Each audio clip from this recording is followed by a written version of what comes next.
Hi, this is Yuna Kim. She's my best friend. I will start the interview right away.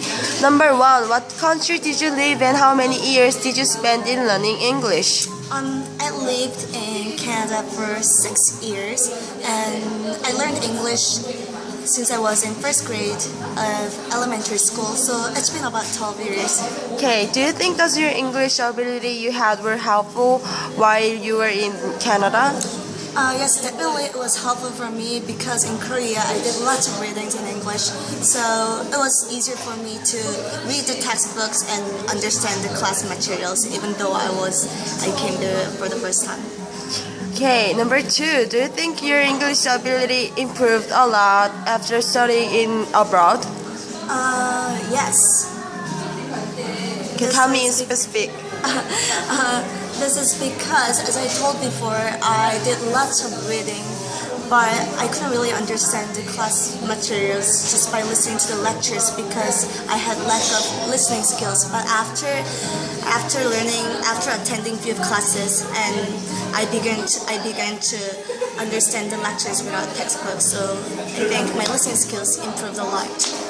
Okay, number three, what do you think are the difficulties in studying English in abroad compared to studying English in Korea? And also, what did you do to overcome the problems when you're in abroad?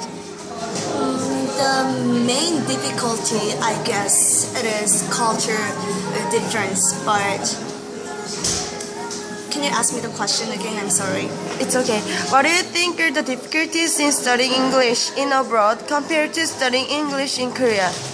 Okay. The main difficulty is that when I studied in English in Korea, if I didn't know anything, my English teacher would explain them in detail in Korean. But in Canada, obviously my professor or teachers they can't speak my first language, so it was harder for me to ask questions because if they explain to me, they would just speak in English, and that brought more problems. So I think that would be the main difficulty. And what did you do to overcome the problems?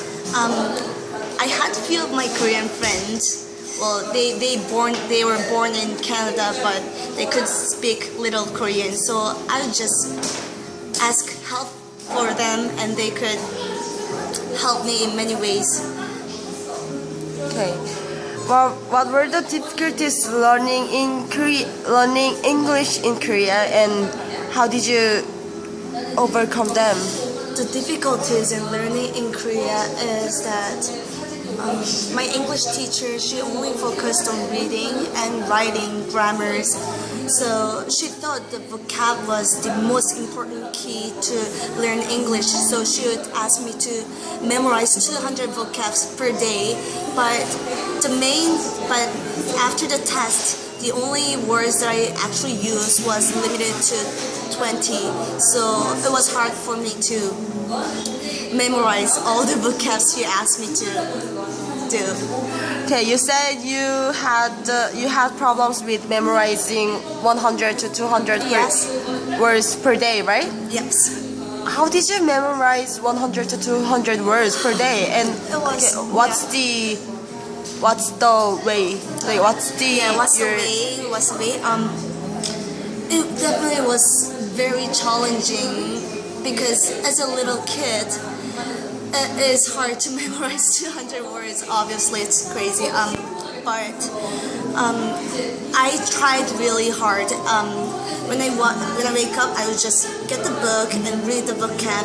And whenever I had my spare time, I would just break my book into pieces and just try to look them through every day, every hours.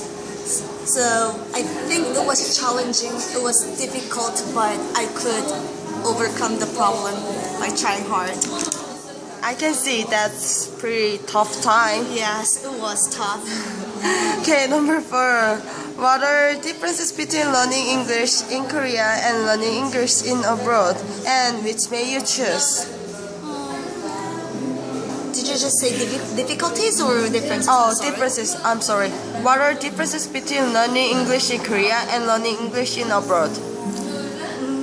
Learning English. What's the most difference? Learning English in Korea, I think I mentioned before, if I didn't know anything, if I wanted to know more about class materials, or if I wanted to get more information, I could just ask my Korean teacher to explain them in Korea. But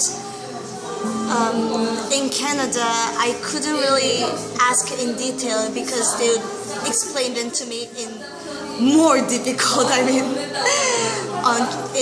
more challenging academic language, so I couldn't really get into the class lectures or materials very easily. So I think that would be the main difference. Which may you choose? Would you go to abroad again, or would you just stay in Korea and learning English? Which may you choose? I would go abroad to learn English. This is because I believe English is the part of communication, and luckily I met many foreign friends and I could interact with them and I could learn about different cultures. And it's not just about the language. Well, as just a part of language, my listening skills and speaking, writing, and just grammars, it improved a lot, obviously, because their main language is English. But I think the most important key is to learn different cultures and meet many foreign friends while you're traveling abroad. You can be more better person by getting to know lots of people throughout the country. Also, Canada is a multicultural country. It's not just about Canadians, but I could also meet Mexicans, Koreans, Chinese, and Spanish. I met many foreign friends and I learned a lot, and I could also try many different kinds of food as a food lover, and I think it was a really precious time for me to study abroad. So I would recommend all of you to study abroad. Okay, thanks for the good answer. Yes. Okay, last question. Do you have any English language proficiency score? Yes, I had. I tried TOEFL and TOEIC. Yes. Okay, if so, do you think your English ability is closely related to your score or not? Okay, tell me in specific, please. I just tell honestly, okay? My English score was pretty low compared to the friends who studied English only in Korea, because you have to write essays and you have to know about grammars.